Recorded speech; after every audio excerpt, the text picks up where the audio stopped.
राधे राधे दोस्तों। जैसा कि आप सभी जानते हैं, हमारे भारत देश में गाय को माता के रूप में पूजा जाता है और हम सभी गाय को माता कहकर, गौ माता कहकर ही बोलते हैं। गाय को भगवान तुल्य माना जाता है। जैसे भगवान की सेवा की जाती है, वैसे गाय की भी सेवा की जाती है।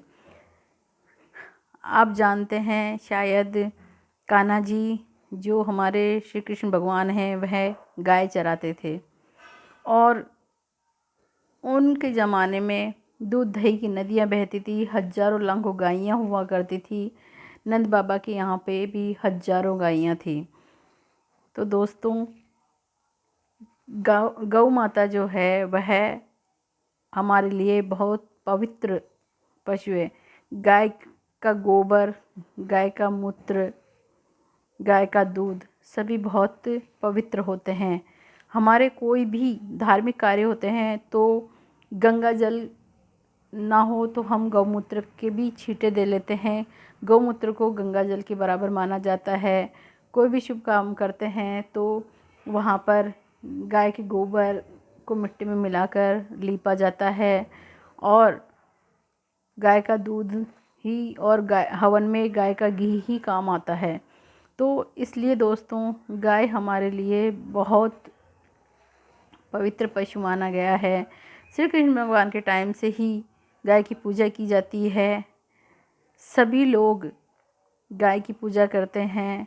कहा जाता है इस दिन श्री कृष्ण भगवान पहली बार गाय चरा के आए थे। अर्थात पहले वो छोटे थे तो वो बछड़े चराया करते थे, लेकिन उन्होंने माँ यशोदा मैया से ज़िद की कि नहीं मैया, मैं गाय चराऊँगा। यशोदा मैया कहती है कि नहीं कान्हा, तू अभी छोटा है लल्ला, तो तू तेरे बाबा से पूछ, गाय नहीं तू बछड़े ही चरा। तब श्री कृष्ण भगवान हट कर लेते हैं। कान्हा की ज़िद के आगे किसकी चली थी। नंद बाबा उनको गाय चराने के लिए कह देते हैं और श्री कृष्ण भगवान गाय चराने जाते हैं। और सायंकाल जब सबको पता चलता है कि आज तो कान्हा गाय चराने के लिए गया है, सायंकाल जब 3-4 बजे के टाइम पे कान्हा गाय चराकर घर की ओर आते रहते हैं, तब गोकुल की सभी महिलाएं जो कान्हा को बहुत अत्यधिक प्रेम और दुलार करती थी, वह सभी कान्हा की आरती उतारने और इनकी नज़र उतारने और इनकी पूजा करने चली जाती हैं और कान्हा के साथ साथ गाय की भी पूजा करती हैं। तो वह दिन गोपाष्टमी के रूप में माना जाता है। आप सभी जानते हैं 22 नवंबर को गोपाष्टमी है। इस दिन गाय की पूजा करनी चाहिए। गाय की पूजा किस वक्त की जाती है? कहते हैं सुबह करनी चाहिए, शाम को करनी चाहिए। तो दोस्तों, यदि हमारे घर में गाय है तो हम उसको सुबह सुबह भी गाय के पैरों पे मेहंदी लगा सकते हैं, उसके सींग सजा सकते हैं, उसके गले में घंटी बांध सकते हैं। परंतु यदि हमारे घर में गाय नहीं है तो हम सायंकाल को 3-4 बजे जहाँ कहीं भी हमको गाय मिले वहाँ पर जाकर हमको गाय की पूजा करनी चाहिए। और गाय की पूजा में क्या क्या चाहिए, यदि आप लोग कमेंट्स करेंगे तो मैं नेक्स्ट वीडियो बनाकर उसमें बता दूंगी। वरना गाय के लिए जो हम पूजा की थाली सजाते हैं उसमें रोली मोली, गाय के लिए कपड़ा उड़ाने के लिए और मेहंदी, गुड़, गाय को खिलाने के लिए गुड़ और रोटी ये रखी जाती है। पहले